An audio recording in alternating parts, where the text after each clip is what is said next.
Hi అండి, అందరికీ నమస్కారం. పవన్ కళ్యాణ్ గారు అతను కొన్ని కొన్ని కార్యక్రమాలు చూస్తూ ఉంటే ఇతను నిజంగా ప్రజల నుంచి వచ్చిన నాయకుడు అన్నట్టుగా అనిపిస్తుంది.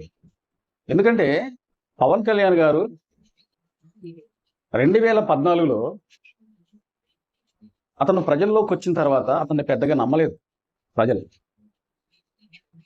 ఎందుకంటే కొత్తవాడు, అనుభవం లేని వ్యక్తి.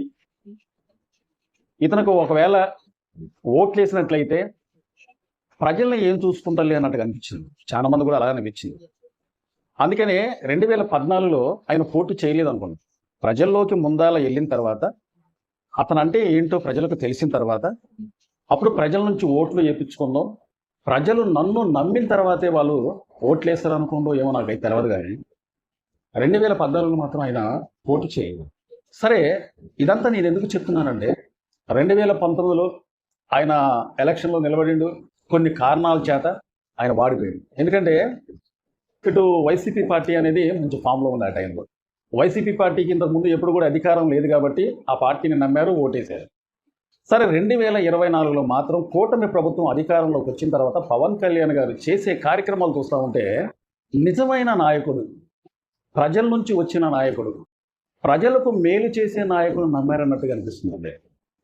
ఎందుకంటే ఆయన తీసుకునే కొన్ని కార్యక్రమాలు, ఇటు పల్లెబాట కావచ్చు, అడవి తల్లి కావచ్చు, గ్రామ సభలు కావచ్చు, ఇట్లాంటి వినూత్నమైన కార్యక్రమాలు పెట్టి అతను ప్రజల్లోకి వెళ్ళడానికి అతను వంతుగా అతను ప్రయత్నిస్తున్నాము. ఎందుకంటే డిప్యూటీ సీఎం పవన్ కళ్యాణ్ గారు ఇంకొక మంచి కార్యక్రమానికి శ్రీకారం చుట్టిందండి. ఆ కార్యక్రమం ఏంటంటే మన ఊరు మాట మనకి. ఈ యొక్క చక్కని కార్యక్రమానికి శ్రీకారం చుట్టి ప్రజలకు ఏ విధంగా అయినా వాళ్ళ సమస్యలు తెలుసుకొని, ఏ గ్రామంలో ఎటువంటి ఇబ్బందులు ఉన్నాయి, ప్రజలకు ఏం కావాలి.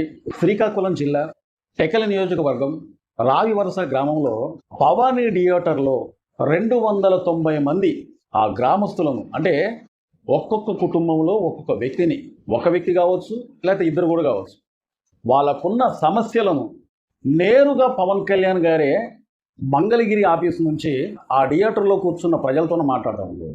అంటే చాలా మంది, కొంతమందికి డౌట్ రావచ్చు, పవన్ కళ్యాణ్ గారు నేరుగా వాళ్ళ దగ్గరికి వెళ్ళొచ్చు కదా, వాళ్ళ సమస్యలు తెలుసుకోవచ్చు కదా, వాళ్ళతోని మాట మంచి ఇవన్నీ మాట్లాడి అక్కడున్న సమస్యలు అనేది తెలుసుకోవచ్చు కదా అని చెప్పి కొంతమందికి డౌట్ రావచ్చు.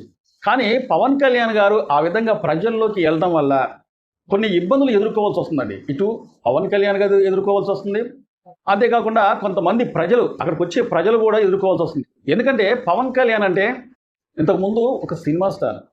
సినిమా స్టార్కి ఎప్పుడైనా కానీ ఒక క్రేజ్ అనేది ఉంటుందండి. అంటే రాజకీయ నాయకుల కన్నా సినిమా స్టార్లకు మాత్రం ఒక క్రేజ్ అనేది ఉంటుంది. ఇతను ఏంటి, ఇంతకుముందు ఒక సినిమా స్టారు, ఇప్పుడు రాజకీయ నాయకుడు. అటు అభిమానులు, అట్లాగే ఇటువైపు ప్రజలు.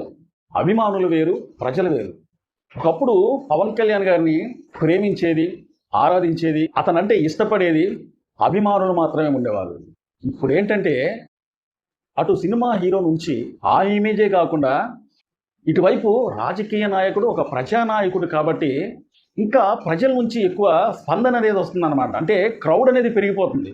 ఈ క్రౌడ్ అనేది పెరిగిపోవటం వల్ల ఇటు పవన్ కళ్యాణ్ గారికి ఇబ్బంది అవుతుంది, అంతేకాకుండా అక్కడున్న ప్రజలు, ఎన్నో వేల మంది ప్రజలు వస్తూ ఉంటారు. అంతమంది ప్రజలు కూడా ఎన్నో సమస్యలతో వస్తూ ఉంటారు. వాళ్ళ సమస్యలు ఏమన్నా చెప్పుకోవాలంటే పవన్ కళ్యాణ్ గారి దగ్గరికి వెళ్ళకపోతున్నారు నేరుగా. వాళ్ళ సమస్యలు అనేది కొంతమంది చెప్పుకోగలుగుతున్నారు, కొంతమంది ఆ జనాలల్లా పవన్ కళ్యాణ్ గారి దగ్గరికి వెళ్ళలేకపోతున్నారు.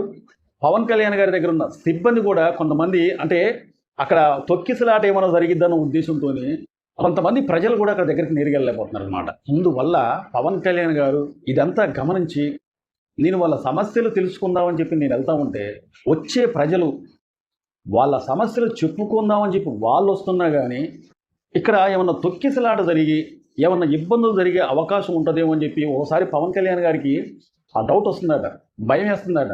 అంటే వచ్చే ప్రజలకు ఎటువంటి ఇబ్బందులు ఏమైనా కలుగుతాయేమని చెప్పి అవన్నిటికీ ఫుల్ స్టాప్ పెడుతూ ఇటువైపు పవన్ కళ్యాణ్ గారికి ఏం చెప్పాలో ప్రజలకి అది చెప్పుతూ అక్కడ వచ్చిన ప్రజలు వాళ్ళ సమస్యలు తెలుసుకోవడానికి ఇది ఒక మంచి మార్గం అన్న ఉద్దేశంతోనే ఆ ఊరిలో ఉన్న ఒక థియేటర్, అంటే భవానీ థియేటర్లోకి 290 మంది ప్రజలను పిలిచి వాళ్ళ సమస్యలు తెలుసుకొని ఆ సమస్యలకు పరిష్కారం వెతకాలని చెప్పి పవన్ కళ్యాణ్ గారు ఒక వినూత్నమైన ఆలోచననే చేసింది. అంటే అంటే ఈ యొక్క కార్యక్రమం సక్సెస్గానయ్యి ప్రజల్లోకి మంచిగా వెళ్ళి, అంటే ఈ ప్రజలకు ఎటువంటి ఇబ్బందులు కలగకుండా వాళ్ళు అనుకున్నది ఎటువంటి అయితే ఇబ్బందులు అయితే ఉన్నాయో, అంటే ఆ ఊరి సమస్యలు, ఒక తాగునీరు కావచ్చు, సాగునీరు కావచ్చు, పిల్లలు చదువుకునే పిల్లలకి ఎటువంటి ఇబ్బందులు లేకుండా ఆ పిల్లల ఇబ్బందులు తీర్చే ఒక ఏదన్నా కార్యక్రమాలు కావచ్చు, ఒక రోడ్లు కావచ్చు, వ్యవసాయం గురించి కావచ్చు, రైతుల గురించి, రైతులకు ఏమైనా ఇబ్బందులు అయితే ఆ ఇబ్బందుల గురించి కావచ్చు, డ్రైనేజీలు కావచ్చు, మురుగు కాలువలు కావచ్చు, చదువుకునే పిల్లలు కావచ్చు, చదువుకొని జాబ్ కోసం ట్రై చేస్తున్న నిరుద్యోగుల గురించి కావచ్చు, ఇల్లు లేని వాళ్ళకి ఇల్లులు కావచ్చు, కొత్తగా పెళ్ళైన వాళ్ళకి రేషన్ కార్డులు కావచ్చు, ఇట్లాగా ఏ సమస్య ఉన్నా, ఎటువంటి సమస్య ఉన్నా ఇది చక్కటి పరిష్కారం అన్న ఉద్దేశంతోనే ఈ యొక్క చక్కని కార్యక్రమానికి శ్రీకారం చుట్టారండి పవన్ కళ్యాణ్ గారు. అంటే ఇంతకుముందు పవన్ కళ్యాణ్ గారు మనం చాలాసార్లు చూసాం, ప్రజల్లోకి వెళ్ళి ప్రజల సమస్య తెలుసుకుందామని చెప్పి అతని వాహనం మీద అంటే వచ్చే ప్రజలకు ఇలాగ దండం పెడుతూ చెయ్యి ఊపుతూ ప్రజలకు ఏమన్నా చెప్పుదామని చెప్పేసి చూస్తూ ఉంటే అకస్మాత్తుగా ఎటువైపు నుంచి ఏ అభిమానతుడో తెలియదు. ఎందుకంటే కొంతమంది ప్రాణానికి ప్రాణంగా ప్రేమించే ఫ్యాన్స్ ఉంటారు, వాళ్ళని ఎవరు కూడా ఆపలేరు. మనం చాలాసార్లు చూసాం. ఎందుకంటే ప్రాణానికి ప్రాణంగా ప్రేమించే కొంతమంది ఫ్యాన్స్ ఉంటారు, వాళ్ళని అకస్మాత్తుగా వచ్చినప్పుడు ఎంత సెక్యూరిటీ ఉన్నా కానీ ఆప్ చేయలేరు. వాడు ఎటువైపు నుంచి ఒక వైపు నుంచి వచ్చి అతను ఉన్న వాహనం మీదకి వచ్చి ఓసారి అతన్ని కింద పడేసిన రోజులు ఉన్నాయన్నమాట. ఎందుకంటే ఫ్యాన్స్నా ఏమనలేరు, వాళ్ళ ఉత్సాహం అతి ఉత్సాహం కూడా ఆపలేరు. ఒకవేళ ఆ అభిమానుల్ని సెక్యూరిటీ ఏమన్నా అంటే మళ్ళీ పవన్ కళ్యాణ్ గారు ఒప్పుకోరు. ఇట్లాగా పవన్ కళ్యాణ్ గారు ప్రజల్లోకి వెళ్తున్నారు, కానీ అక్కడ ఉన్న సమస్యలు తెలుసుకుందామంటే కొన్ని సంఘటనలు జరగటం వల్ల, కొన్ని ఇబ్బందులు జరగటం వల్ల జనాలు అంటే వచ్చే ప్రజల క్రౌడ్ ఎక్కువ అయిపోవటం వల్ల అక్కడికి వచ్చిన ప్రజలు వాళ్ళ సమస్యలు కూడా వాళ్ళు పూర్తిగా చెప్పుకోలేకపోతున్నారు. అలాగే పవన్ కళ్యాణ్ గారు కూడా ఏదో ఆలోచించుకొని అక్కడ సమస్యలు తెలుసుకుందామని చెప్పి అక్కడికి వెళ్ళినా కానీ కొంతవరకు మాత్రమే అక్కడ ఉన్న ఇన్ఫర్మేషన్ అందుతుంది. ఇప్పుడు అక్కడ ఉన్న అంటే ఆ ఊర్లో ఉన్న అధికారులు కొంతమంది ఉంటారు, ఏది ఎంఆర్ఓ కానీ ఆర్ఐ గారు కానీ ఇట్లాగా చాలా మంది తహసీల్దార్ కానీ చాలా మంది అధికారులు ఉంటారు. కానీ అధికారులు పవన్ కళ్యాణ్ గారితో చెప్పింది వేరు, డైరెక్ట్గా పవన్ కళ్యాణ్ గారికి ఆ ప్రజలు చెప్పింది వేరు.